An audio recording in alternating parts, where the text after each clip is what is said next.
ായാണ് മൊഴികൾ.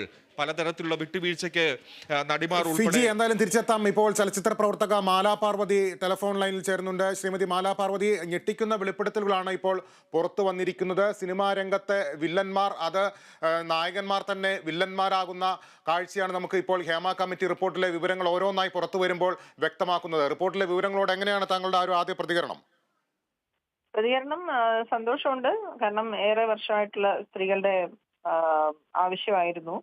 പിന്നെ എന്താണ് ഇവിടെ നടക്കുന്നത് എന്നുള്ളത് ഇപ്പൊ ഒരു സമഗ്രമായ പഠനമാണല്ലോ. ഓരോ വ്യക്തികളുടെ അനുഭവം നമ്മൾ വിചാരിക്കും നമ്മുടെ മാത്രം അനുഭവമാണെന്ന്. പക്ഷെ ഒരു കൂട്ടം സ്ത്രീകളോട് ചോദിച്ചിട്ട് അവരെല്ലാവരും സിമിലർ ആയിട്ടുള്ള അഭിപ്രായം പറയുന്നു എന്ന് പറയുമ്പോഴല്ലേ ഇതിനകത്തൊരു ഏകോപനം ഉണ്ടാവുള്ളൂ.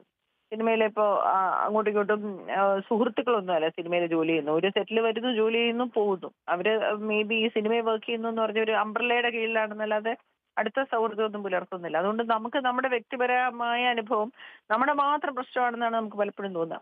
അപ്പൊ ഒരു പഠനം നടത്തി സർക്കാർ അത് പുറത്തുവിടുന്നു. അപ്പോൾ നാളെ ഒരു മാറ്റം വരും എന്നുള്ള ശുഭപരമായ അല്ലെങ്കിൽ ഒരു ശുഭാപ്തി വിശ്വാസത്തിലാണ് ഞങ്ങളെപ്പോലെയുള്ള പ്രവർത്തകർ. ശ്രീമതി മാലാ പാർവതി, ഇതിൽ കമ്മീഷന് മുന്നിൽ മൊഴി കൊടുത്തിരിക്കുന്നവർ അവർക്ക് പലർക്കും ജീവഭയത്തോടു കൂടി തന്നെയാണ് മൊഴി കൊടുത്തിരിക്കുന്നത്. ഇനിയെങ്കിലും ഈ റിപ്പോർട്ടിന്റെ അടിസ്ഥാനത്തിൽ സ്വീകരിക്കുന്ന നടപടികളുടെ അടിസ്ഥാനത്തിൽ കൂടുതൽ കാര്യങ്ങൾ ഈ സിനിമാ രംഗത്തെ ശുദ്ധീകരണത്തിലേക്കുള്ള വഴിതെളിക്കുന്ന കൂടുതൽ കാര്യങ്ങൾ സർക്കാരിന്റെ ഭാഗത്തുനിന്ന് ഉണ്ടാകുമെന്ന് പ്രതീക്ഷിക്കുന്നുണ്ടോ? ഞാനും മൊഴി കൊടുത്ത ഒരാളാണ്. എനിക്ക് പിന്നെ വലിയ വിശ്വാസം എന്ന് വെച്ചാൽ നമുക്ക് ഇത്രയും ഇങ്ങനെയൊക്കെ താമസിച്ചെങ്കിലും അത് ഞാൻ ജീവിച്ചിരിക്കുന്ന കാലഘട്ടത്തിൽ തന്നെ വരുമോ എന്നൊന്നും എനിക്കറിഞ്ഞൂടാ. പക്ഷെ പുതിയ ജനറേഷന് പുതിയതായി ഈ തലമുറയിൽ ഈ ജോലി ചെയ്യാനായിട്ട് നമ്മുടെ മേഖലയിലേക്ക് വരുന്ന പെൺകുട്ടികൾക്കും കുറച്ചുകൂടി സുരക്ഷിതമായ ഒരു ഇടം ഉണ്ടാക്കാനായിട്ട് സർക്കാരും മനുഷ്യപക്ഷത്ത് നിൽക്കുന്ന എല്ലാവരും കൂടെ ശ്രമിക്കും എന്നാണ് എൻ്റെ വിശ്വാസം.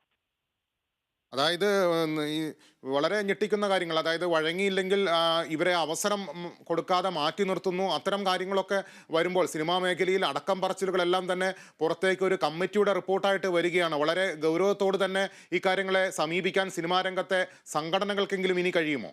ഇല്ല, സംഘടനകൾക്കൊന്നും കഴിക്കാൻ പറ്റില്ല, ഒന്നും ചെയ്യാൻ പറ്റില്ല. കാരണം ഇതൊരു പ്രിഫറൻസ് ആണല്ലോ. എനിക്ക് അവരെ വേണ്ട, എനിക്ക് എന്റെ സിനിമയിൽ അവർ വേണ്ട, എനിക്ക് അവരുടെ മുഖമല്ല വേണ്ടത്. അല്ലെങ്കിൽ ഇപ്പൊ ഒരു ഹെയർ ചെയ്യുന്ന കുട്ടിയുടെ ആണെങ്കിൽ ഈ ടാലന്റ് അല്ല എനിക്ക് വേണ്ട, ഈ കുട്ടിക്ക് അത്ര പണി അറിയില്ല എന്ന് പറഞ്ഞാൽ കഴിഞ്ഞു.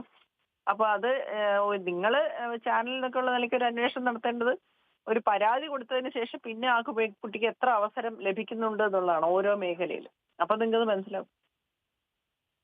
അതായത് ഈ സിനിമാ രംഗത്തെ സംഘടനകൾ അവർ സംഘടിതരായി തന്നെ നിൽക്കും. പരാതി കൊടുക്കുമല്ലോ. ഇപ്പൊ ഹെയറിന്റെ ആൾക്കാർ, കോസ്റ്റ്യൂമിന്റെ ആൾക്കാരൊക്കെ പരാതി കൊടുക്കുമല്ലോ, പെൺകുട്ടികളൊക്കെ പരാതി കൊടുക്കുമല്ലോ. ആ പരാതി കൊടുത്തതിന് ശേഷം ആ കുട്ടി അത്രയും കാലം എത്ര സിനിമ ചെയ്തു, അതിനുശേഷം എത്ര സിനിമ ചെയ്തു, അത് പഠിച്ചാൽ മതി മനസ്സിലാവാൻ. ഇതിലിപ്പോൾ ഈ സ്ത്രീകളോട് അതിക്രമം കാട്ടുന്നവരിൽ ഉന്നതർ തന്നെ ഉണ്ട് എന്നാണ്. അവരുടെ പേരുകളൊന്നും പുറത്തേക്ക് വന്നിട്ടില്ലെങ്കിൽ കൂടി അടുത്ത ഒരു ഘട്ടത്തിൽ ഇത് ആരൊക്കെയാണെന്ന് ഈ നിഴലിന് അപ്പുറത്തേക്ക് നിൽക്കേണ്ടവരല്ലല്ലോ, അവരെ കൂടി വെളിച്ചത്തേക്ക് വരുന്ന രീതിയിൽ കാലാനുസൃതമായി ഈ റിപ്പോർട്ടിലെ മറ്റു വിവരങ്ങൾ കൂടി പുറത്തു വരുമെന്ന് നമുക്ക് കരുതാൻ കഴിയുമോ? ഇല്ല, ഞാൻ കരുതുന്നില്ല. ഇത് തന്നെ വന്ന വലിയ കാര്യം. അങ്ങനൊന്നും വിടൂല. കാരണം എന്ന് വെച്ചാൽ ഇതിനൊക്കെ ലീഗൽ ആക്ഷൻ ഒക്കെ വേണ്ടി വരൂലേ. അപ്പം അതൊന്നും നടത്തൂല. ഞാൻ വിശ്വസിക്കുന്നില്ല. അങ്ങനെയൊക്കെ വന്ന അത്ഭുതം. താരങ്ങൾക്ക് തിളക്കമില്ല എന്നാണ് ഈ കമ്മിറ്റി റിപ്പോർട്ട് പറയുന്നത്. മനസ്സിലുള്ള വിഗ്രഹങ്ങളെല്ലാം ഉടഞ്ഞു പോകുന്ന വിവരങ്ങളായിരിക്കും ആ റിപ്പോർട്ടിൽ ഉണ്ടാവുക അല്ലേ?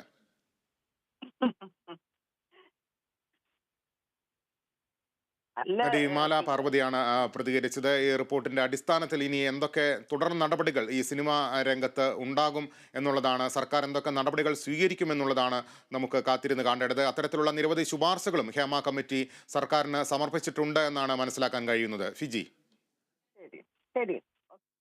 സൗകര്യങ്ങൾ പോലും നിഷേധിക്കുന്നു എന്നാണ് പറയുന്നത് ലിബീഷ്. അങ്ങനെ നോക്കുമ്പോൾ എത്രമാത്രം ക്രൂരത ഈ സ്ത്രീകളോട് കാണിക്കുന്നുണ്ട്